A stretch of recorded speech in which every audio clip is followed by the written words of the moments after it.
Hello दोस्तों, welcome to परीक्षा अड्डा। दोस्तों, हम लोग आज यहाँ पे एक बार फिर से देखने वाले हैं 71 क्वेश्चन से।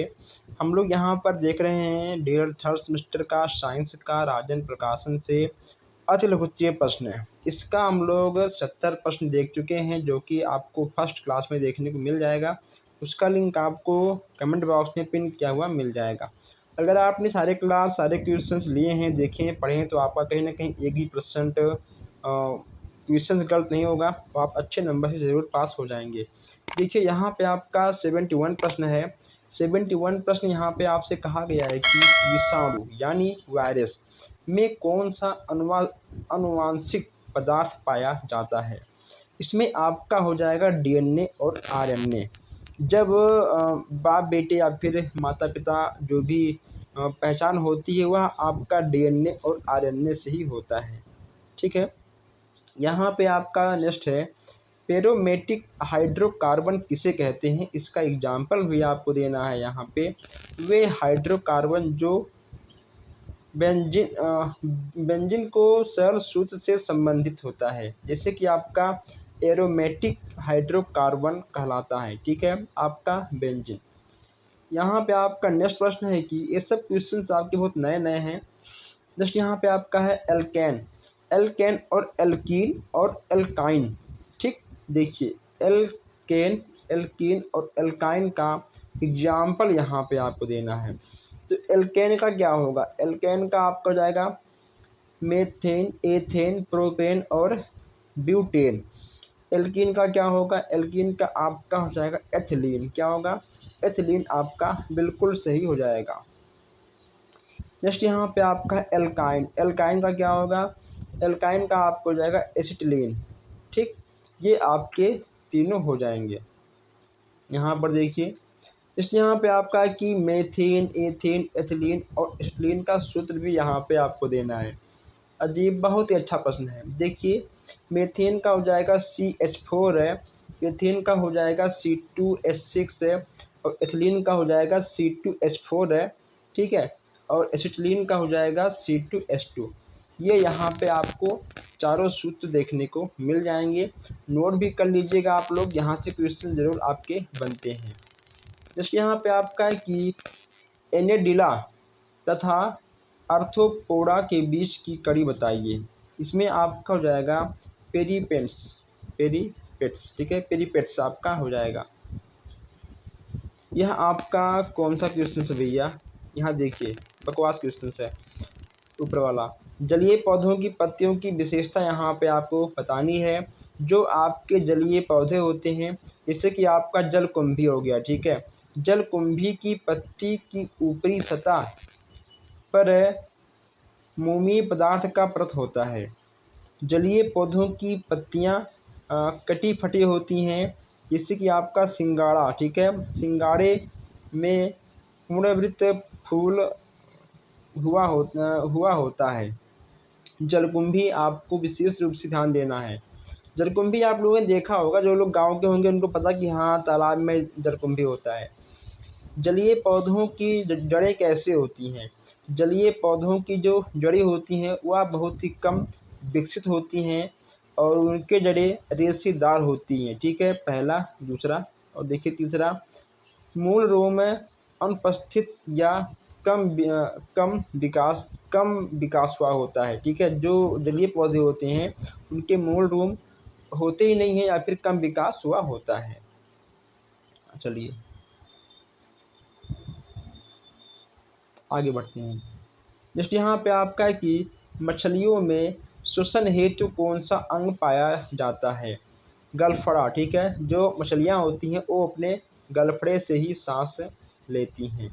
यहाँ देखिए, मौस्थलीय पौधों की जड़ों की विशेषता क्या होती है। मौस्थलीय पौधों की जो जड़ें होती हैं वह अत्यंत विकसित होती हैं।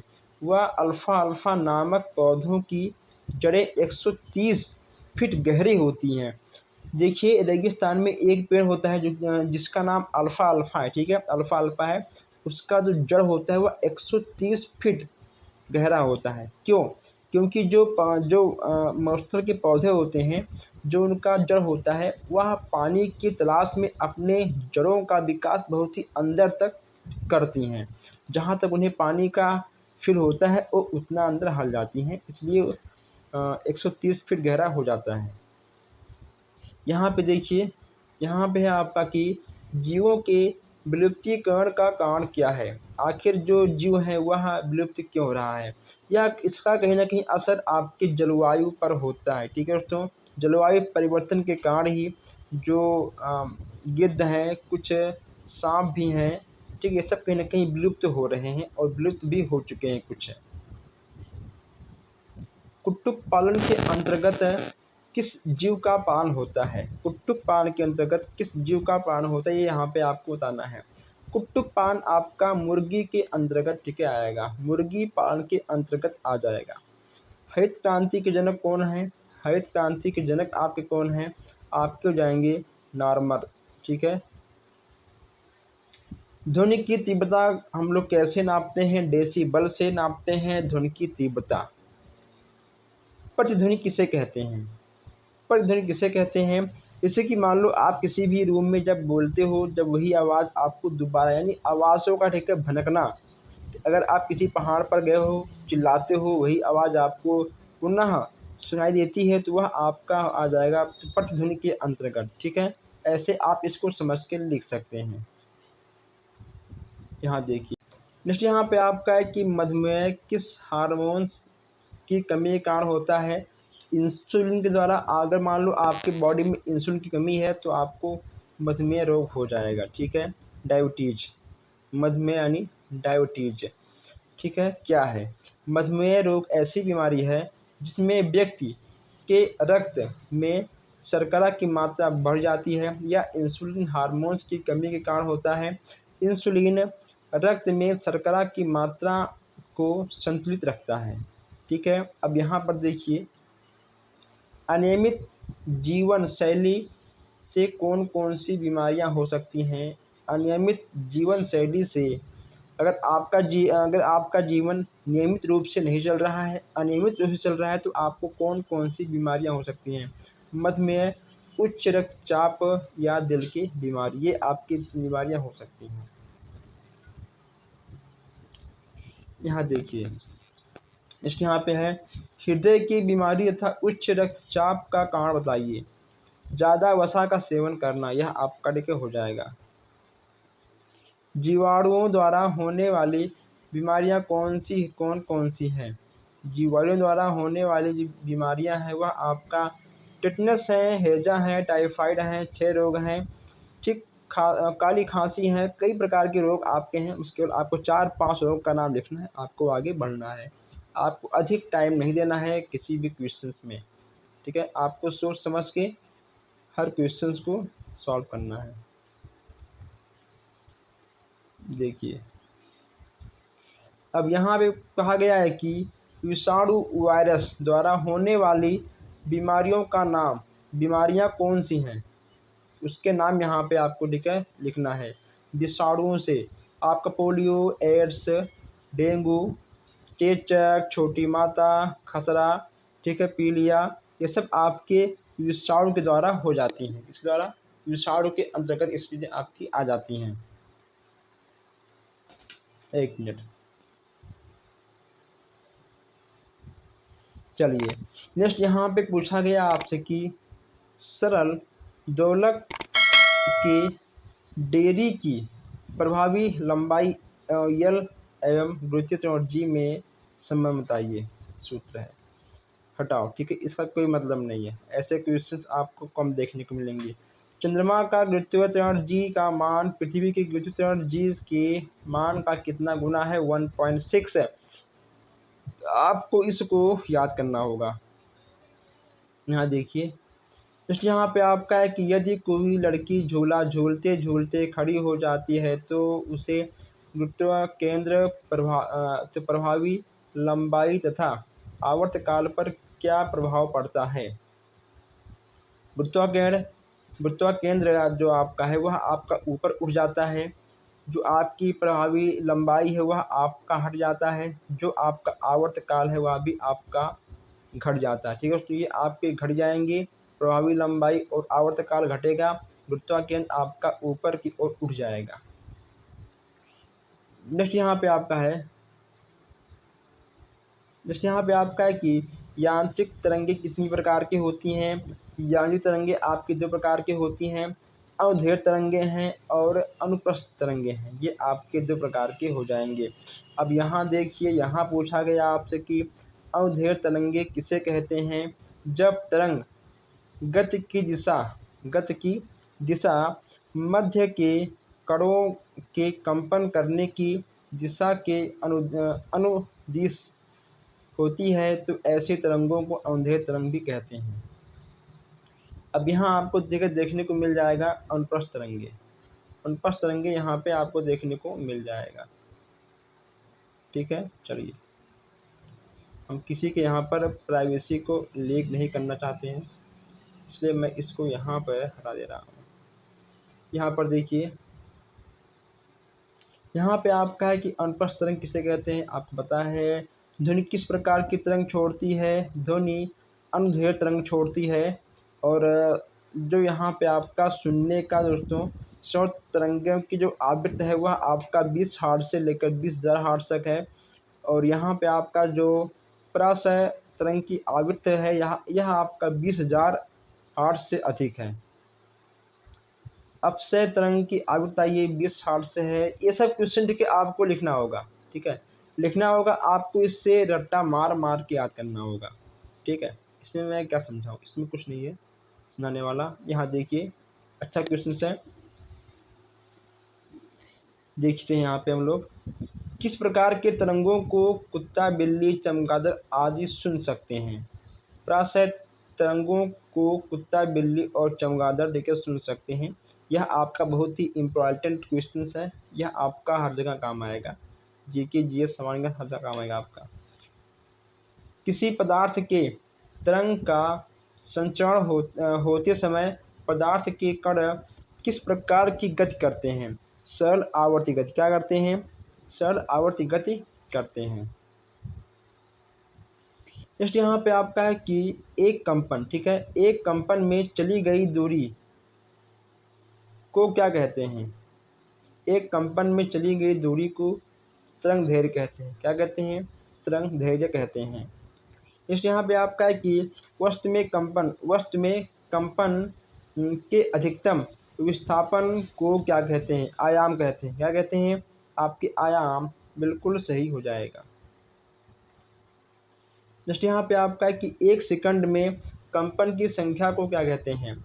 एक सेकंड में कंपन की संख्या को आवृत्ति कहते हैं। 108 क्वेश्चन आपका है। एक कंपन में लगे समय को क्या कहते हैं, एक कंपन में लगे समय को आवर्तकाल कहते हैं। क्या ठीक है, आपका फार्मूला है, इन सबको आपको याद करना होगा।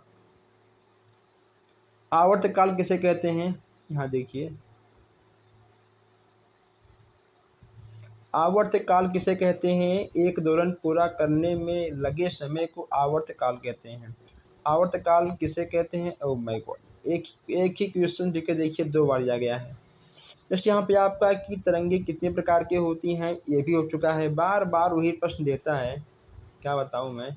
अब देखिए, ये आपके, अब सरल तथा परासय तरंगे में अंतर बताइए। इसमें क्या होगा, 20 हर्ट्ज से कम आवृत्ति की जो तरंगे होती हैं, ठीक है, उसे अपसृय तथा जो 20,000 हर्ट्ज से अधिक होती हैं उन्हें परासय तरंगे कहते हैं। किसी तरंग की आवृत्ति, चाल तथा तरंग दैर्घ्य के संबंध में यहाँ पे आपको बताना है। चाल बराबर आवृत्ति गुणे तरंग दैर्घ्य। क्या है ये सब। यांत्रिक ऊर्जा किसे कहते हैं, किसी वस्तु में केवल यांत्रिक कारणों से ही कार्य करने की क्षमता को उसे कार्य करने की क्षमता होती है, उससे वस्तु का आंतरिक ऊर्जा कहते हैं। यांत्रिक ऊर्जा किसे कहते हैं, ये मुझे जो प्रश्न है, जो इसका जो आंसर मुझे थोड़ा सा अच्छा नहीं लगा कि यांत्रिक ऊर्जा किसे कहते हैं। इसको आप चेंज कर सकते हैं, जो मानव द्वारा बनाई गई ऊर्जा है उसे यांत्रिक ऊर्जा कहते हैं। और कहीं ना कहीं इसका उपयोग हम अलग अलग स्थानों पर तो करते हैं, जैसे आपका टीवी हो गया, ठीक है, और लैपटॉप घरों में, ठीक, आप ऐसे कुछ आप लिख सकते हो। लेकिन जो इसका उत्तर है कैसा है, किसी वस्तु में केवल तो ये किसी वस्तु में केवल यांत्रिक कारणों से ही कार्य करने की जो क्षमता होती है उसी वस्तु की आंतरिक ऊर्जा कहा जाता है। तो ठीक है, इसको भी आप लोग याद कर लीजिएगा। जैसे यहाँ पे आपका है कि तो प्रतिध्वनि सुनाई देने के लिए ध्वनि उत्पादक और परावर्तन तल के बीच की न्यूनतम दूरी कितनी होती है? 16.6 मीटर होती है।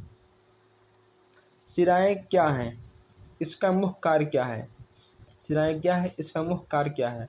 सिराएँ नालिकाओं का समूह है जो शरीर में रक्त को एक स्थान से दूसरे स्थान पर ले जाने का कार्य करता है। यहाँ पर देखिए, आगे बढ़ते हैं। जैसे यहाँ पे आपका है कि प्रतिवर्ती क्रिया के 2 उदाहरण लिखिए। बंदूक की गोली चलाना और नाव से बाहर निकलते समय नाव का पीछे का हटना। जब बंदूक की गोली ठीक है चलती है, थोड़ा-सा पीछे की ओर झटका मारती है, वह आपका प्रतिवर्ती क्रिया के अंतर्गत आएगा। अब यहाँ देखिए आप लोग, नवीकरणीय ऊर्जा किसे कहते हैं? लिखिए। यह अभी तक न खत्म होने वाली ऊर्जा है। इसे अन्य ऊर्जा में परिवर्तन कर प्रयोग किया जाता है। जैसे कि देखिए आपका पवन ऊर्जा वस्तु होगा, कभी ख़त्म नहीं होगा, लेकिन हम उस पवन ऊर्जा को किसी अन्य चीज़ों में परिवर्तन करके हम उसका उपयोग कर सकते हैं और करते भी हैं। रासायनिक ऊर्जा किसे कहते हैं? लिखिए। रासायनिक क्रियाओं के फलस्वरूप जो परिवर्तन होता है उसे रासायनिक परिवर्तन कहते हैं। चलिए, जैसे यहाँ पे आपका है रसोई घर। रसोई घर में प्रयोग होने वाले द्रवित पेट्रोलियम गैस के रिसाव का पता लगाने के लिए उसमें कौन सा गैस होता है? जो आपका एलपीजी गैस होता है वह उसमें कहीं न कहीं बदबू आपको देखने को मिल जाता है, ठीक है? उसमें आपका एथिल मरकैप्टन मिश्रण होता है जिससे वह बदबू करता है और उसका रिसाव का पता हम सबको लग जाता है। लेकिन मुख्य रूप से उसमें ब्यूटेन, प्रोपेन, ठीक है, गैस मिलाए जाते हैं। क्रांतिक कोण से आप क्या अभिप्राय है? लिखिए। बकवास क्वेश्चंस हैं। संतृप्त असंतृप्त हाइड्रोकार्बन का मुख्य अंतर बताइए। संतृप्त और असंतृप्त यहाँ पे आपको देखने को मिल जा रहा है। संतृप्त असंतृप्त किन्हीं दो खाने वाले अर्थात सब्जी के रूप में प्रयोग किए जाने वाले कवक का नाम बताइए। मशरूम आपने देखा होगा, ठीक है दोस्तों, मशरूम हर कोई खाया होगा, मशरूम आपको कभी नहीं भूलना है। वर्ण विक्षेपण क्या है? लिखिए। देखिए यहाँ पर वर्ण विक्षेपण क्या है, यहाँ पे आपको लिखना है सूर्य का प्रकाश अथवा अन्य किसी स्रोत का श्वेत प्रकाश 7 रंगों से मिलकर बना होता है। प्रकाश की श्वेत किरण को विभिन्न रंगों में विभक्त होने की क्रिया को वर्ण विक्षेपण अर्थात विभिन्न रंगों के समूह को वर्णक्रम कहते हैं। इनमें रंगों का क्रम निश्चित रहता है। दाब का एसआई मात्रक क्या होगा? न्यूटन मीटर, इसे पास्कल भी कहते हैं। कोल गैस क्या है? यहाँ देखिए, कोल गैस क्या होती है? Coal gas hydrogen, carbon monoxide, methane, ethylene, acetylene आदि का मिश्रण होता है। कोल गैस ईंधन तथा प्रदीप्त के रूप में प्रयुक्त होती है। गैस में उपस्थित असंतृप्त हाइड्रोकार्बन के जलने से प्रकाश उत्पन्न होता है। रेलवे की पटरियों के बीच थोड़ी सी जो जगह छोटी होती है वह क्यों छोटी होती है? क्योंकि गर्मी के मौसम में ठीक है फैल जाते हैं और सर्दियों की ठीक है मौसम में वो बटुर जाते हैं, इसलिए वहाँ पर आपको थोड़ी सी जगह छोटी भी मिल जाती है। देखिए, आयाम से क्या अभिप्राय है? कंपन करने वाली वस्तु का अपनी मध्यमान स्थिति से अधिकतम विस्थापन को अधिकतम एक मिनट। अधिकतम विस्थापन को उस वस्तु के कंपन का आयाम कहलाता है। इसे अक्षर ए से व्यक्त करते हैं, आयाम को ए से व्यक्त करते हैं। अब यहाँ देखिए आपका जो सूर्य ग्रहण क्या है, यह कैसे लगता है। सूर्य पृथ्वी के चारों ओर चक्कर लगाती है अर्थात चंद्रमा सूर्य के चारों ओर चक्कर लगाती है। ठीक है दोस्तों, चंद्रमा जो है सूर्य के चारों ओर चक्कर लगाती है। इस क्रम में जब सूर्य, चंद्रमा और पृथ्वी तीनों एक सीध में आ जाते हैं, जब सूर्य और पृथ्वी के बीच में चंद्रमा होती है, ठीक है, चंद्रमा होती है, तब आपको सूर्य ग्रहण देखने को मिल जाता है। यह आपका हमेशा अमावस्या के दिन लगता है। ये चीज़ यहाँ पे देखना है। देखिए आपको लिखना क्या है यहाँ पर, देखिए जब सूर्य और पृथ्वी के बीच चंद्रमा आता है, ठीक है, और लगता कब है, अमावस्या के दिन आपका लग जाता है। ठीक, चलिए इसलिए हम लोग आगे बढ़ते हैं। चलिए नेक्स्ट यहाँ पे आपका है कि प्राकुंचन दाब क्या है। हृदय प्राकुंचन के समय यह दाब अधिक होता है, यह हृदय स्त्रीण के समय कम होता है। इसे रक्त का दाब कहते हैं, जिसकी दो अवस्थाएं होती हैं, प्राकुंचन दाब और स्थिलन दाब, ये आपकी दो होती हैं। अब ठीक है, यहाँ पर देखिए 134 वही आपका सेम क्वेश्चन बार बार, ठीक है। देखिए क्या फ़ायदा। रेगिस्तान का जहाज़ किसे कहते हैं, ऊँट। देखिए आपका आया था 18 में, ठीक है। जीवाणुओं से प्राप्त होने वाली दो प्रतिजैविक दवाओं के नाम बताइए। यहाँ पे आपको इन दोनों नामों को लिख लेना है। आदर्श रक्तदाब कितना होता है एवं रक्तदाब मानक यंत्र का नाम बताइए। यहाँ पे 120 से 80 होता है, ठीक है दोस्तों। आदर्श रक्त का दाब होता है 120 से 80 होता है।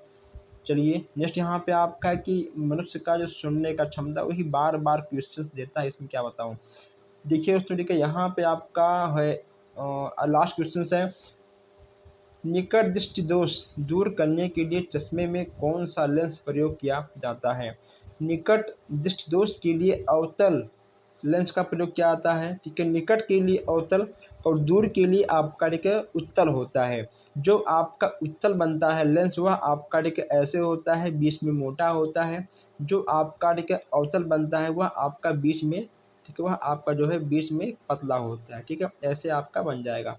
यह आपका अवतल है, यह आपका उत्तल है। जो हमारे भाई बहन अभी तक चैनल को सब्सक्राइब नहीं किए हैं, सब्सक्राइब कर लें, ताकि कोई भी अपडेट, कोई भी क्लास आपसे मिस ना हो। प्लीज़ आप लोग वीडियो को एक बार लाइक शेयर कर दीजिएगा।